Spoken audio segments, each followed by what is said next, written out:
अब ये तस्वीर देखिए, मनीष सिसोदिया जिनकी सीट पर कांटे की टक्कर चल रही है, वो लगातार जो मतगणना चल रही है उसमें एक एक अंक को जोड़ रहे हैं, घटा रहे हैं, देख रहे हैं कितना आगे कितना पीछे चल रहे हैं। शुरुआत में काफ़ी देर तक पीछे चले, लेकिन उसके बाद एक बारीक बढ़त भी उन्हें मिली। अभी उस बढ़त पर मनीष सिसोदिया कायम है, लेकिन चेहरे पर अभी भी वो जो एक टेंशन है वो गया नहीं है संजय जी। नहीं बिल्कुल, क्योंकि जो आप जिस बढ़त की बात कर रहे हो वो बढ़त बहुत छोटी है, 700-800 की बढ़त है और अभी भी 3-4 राउंड काउंटिंग होनी बाकी है। और जिस तरह से सुबह से हमने देखा, कभी वो 200-300 वोट से आगे चल रहे हैं, कभी पीछे हो रहे हैं, तो ये टेंशन बना रहना तो ज़रूरी है। ऐसा हुआ नहीं कि लगातार वो बढ़त बनाई भी थी और कुछ समय के लिए पीछे हुए, लगातार वो पीछे चल रहे थे। थोड़ी कभी कभी वो उन्होंने बढ़त बनाई थी और यही वजह है कि जब तक काउंटिंग पूरा ना हो जाए उनके दिमाग में ये टेंशन बना रहेगा। क्योंकि जब भी ये पूरे नतीजे हमारे सामने हो जाएंगे, अभी तो रुझान की शक्ल में एक सीट का नतीजा आया है जो आम आदमी पार्टी के पक्ष में गया है, जब भी ये नतीजे पूरे आ जाएंगे उसमें बहुत महत्वपूर्ण हो जाएगा मनीष सिसोदिया की सीट का जो नतीजा होता है। क्योंकि शिक्षा मंत्री रहने के नाते एक तरह से शिक्षा सबसे नंबर 1 पर आम आदमी पार्टी सरकार की उपलब्धियों में अगर लिखी जाती है तो ये सवाल एक बहुत पेचीदा हो जाएगा आम आदमी पार्टी के सामने और उनके लिए विश्लेषण करना इसका बहुत जरूरी हो जाएगा।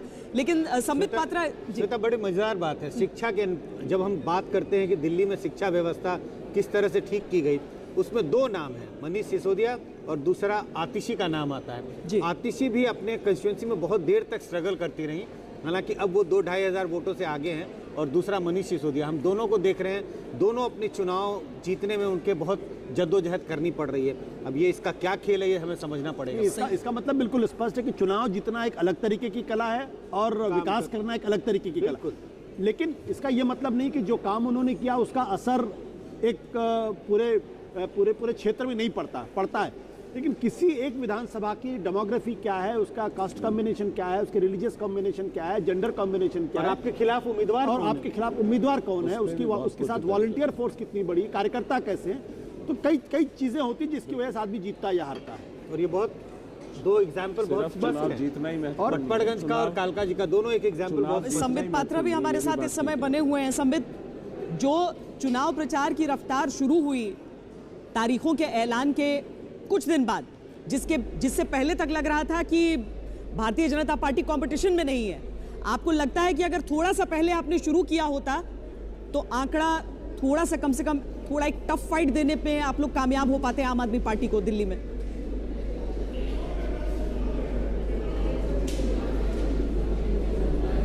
देखिए श्वेता जी, ऐसा होता तो कैसा होता, वैसा होता तो ऐसा होता, ये सब अब सोच के कोई लाभ नहीं है। मुझे लगता है जब चिंतन मनन होगा इन सारे विषयों पे जरूर प्रकाश डाला जाएगा कि अगर पहले से हम करते तो किस प्रकार का नतीजा आता। परिश्रम का कोई भी शॉर्टकट नहीं होता, there is no shortcut to hard work. और मुझे आज गर्व है, देखिए नतीजे कुछ भी आए, चाहे 12 सीट आए चाहे 15 सीट आए, नतीजे चाहे कुछ भी आए, गर्व इस बात का है कि हमारे बड़े नेताओं ने एक बात सिखाया है कि अपना कर्म करो, नतीजा तो ऊपर वाला देगा, या नतीजा तो बहुत कुछ कारणों से तय होगा। मगर कभी भी देखिए, आप याद करिए जब ये चुनाव डिक्लेयर हुए थे उसके बाद जो ओपिनियन पोल्स आए थे उन्होंने भारतीय जनता पार्टी को बहुत पीछे दिखाया था। कुछ ओपिनियन पोल्स से तो भारतीय जनता पार्टी को 5 सीट, किसी ने 8 सीट, किसी ने 6 सीट दिखाया था। उसके बावजूद अमूमन क्या होता है, जब इतना खराब नतीजा दिखाया जाता है कोई भी बड़ा आदमी मैदान में कूदने के लिए तैयार नहीं होता है। मगर ये हमारी पार्टी की विशेषता है, क्योंकि हमारी पार्टी कैडर बेस्ड पार्टी है। हमारे बड़े नेता जमीन पे उतरे, उन्होंने कहा नहीं, बिल्कुल मायूसी में घर बैठ जाओगे तो चुनाव तो पूरी तरह से समाप्त हो जाएगा, आपको लगना पड़ेगा, आपको बाहर आना पड़ेगा। यही कंपैरिजन आप अगर कांग्रेस पार्टी से करेंगे, अभी मैं कांग्रेस पार्टी के प्रवक्ता भाई साहब को भी सुन रहा था, मैं अनिल जी का सम्मान करता हूं, मगर इतना कहना चाहूंगा कि आप हमारे ऊपर टिप्पणी कर रहे हैं, आप इस वक्त हमारे ऊपर टिप्पणी मत करिए। आप पहले बैठकर सोचिए कि क्या कारण रहा कि आपने बिल्कुल परिश्रम नहीं किया। कम से कम चाहे सीट हमारी कम आई हो, हमने अपने वोट शेयर में इजाफा किया है। 7 महीने पहले हम इसी वोट शेयर के आधार पर दिल्ली में जीते भी थे। मैं मानता हूं और अच्छा हमें करना चाहिए था, मगर हम सतत उस प्रयास में लगे हुए। आपका जो एक चुनाव से आकलन है, मैं उस पर चर्चा ही नहीं कर रहा। मैं ये कहना चाहता हूं कि जो भरोसा लोगों का, अगर आप कहते हैं कि सबका साथ सबका विकास, तो उसमें आपको सबको साथ लेके चलना पड़ेगा। देश में जो भी जाति, धर्म, भाषा, प्रांत के लोग हैं और जो देश को मानते हैं, जो हिंसा के खिलाफ हैं, उन सबको आपको साथ लेना पड़ेगा। आपकी सरकार के जो फैसले हैं वो कहीं ना कहीं इस बात को संकीर्णता उसमें नज़र आती है। और मैं कहना चाहता हूँ कि ये रास्ता देश के लिए खतरनाक है। मेरा जो संबित जी कहना है कि आप देश में मानवीय चेहरा भी सरकार का होना चाहिए, सरकार को संवेदनशील होना चाहिए, सरकार को जनता से डायलॉग होना चाहिए, वो कहीं ना कहीं सरकार में नजर नहीं आ रहा। कैसी संवेदना चाहते हैं आप? जैसे आपने रामदेव को दिखाई थी वहाँ रामलीला मैदान में? नहीं रोहित जी, वैसी संवेदना दिखाएं शाहीन बाग में जाके। हमने ये नहीं कहा कि क्या दिखाएं, लेकिन जब जेएनयू के छात्र अगर फीस को लेकर आंदोलन कर रहे थे तो 3 महीने तक अगर एचआरडी मिनिस्ट्री का कोई अच्छा अधिकारी या कोई सरकार के मिनिस्टर उनसे डायलॉग नहीं करते, अनिल भाई का जवाब तो स्टूडेंट में कहीं ना कहीं भ्रम आएगा, स्टूडेंट में परेशानी आएगी। ओके, तो हमारा कहना है कि सरकार को डायलॉग करना चाहिए, उसको संवेदनशीलता रखनी चाहिए। संबित जवाब दे रहे हैं। संबित बोलिए।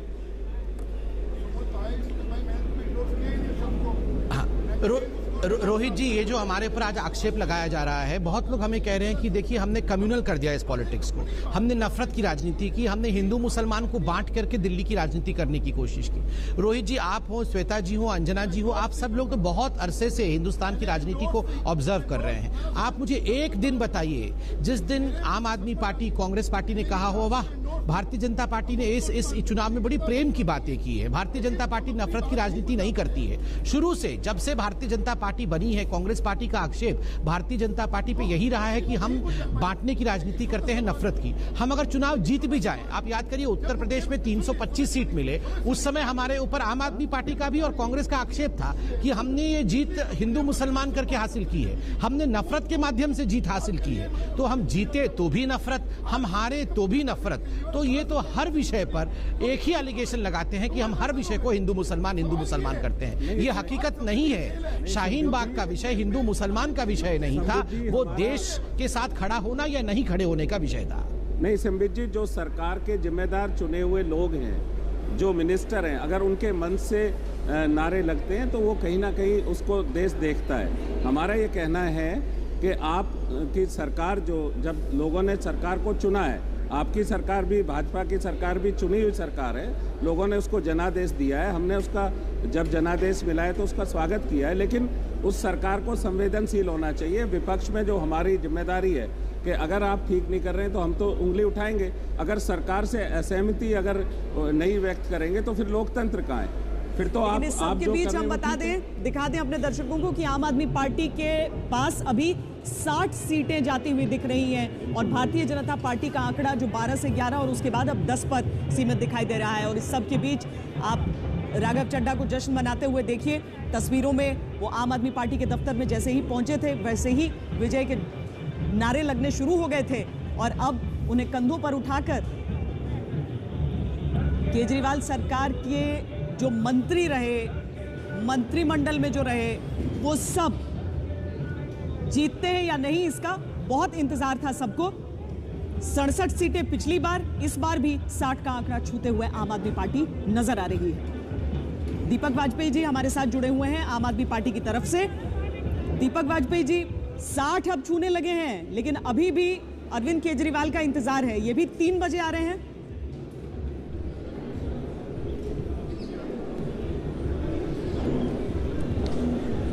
देखिए अरविंद जी के आने का समय, बस वो आने वाले हैं। जैसी मेरी जानकारी, हम लोग काफी दूर बैठे हैं, पर अंजना जी ये प्यार छलक रहा है जनता का। बहुमत का आंकड़ा जाने कब पार हो गया, लेकिन ये भर भर आशीष मिल रहा है आम आदमी पार्टी को, भर भर आशीर्वाद मिल रहा है जो काम इस सरकार ने किया है। और बार बार पूरी ताकत के साथ दिल्ली की जनता कह रही है कि अब देश का मूड विकास का है।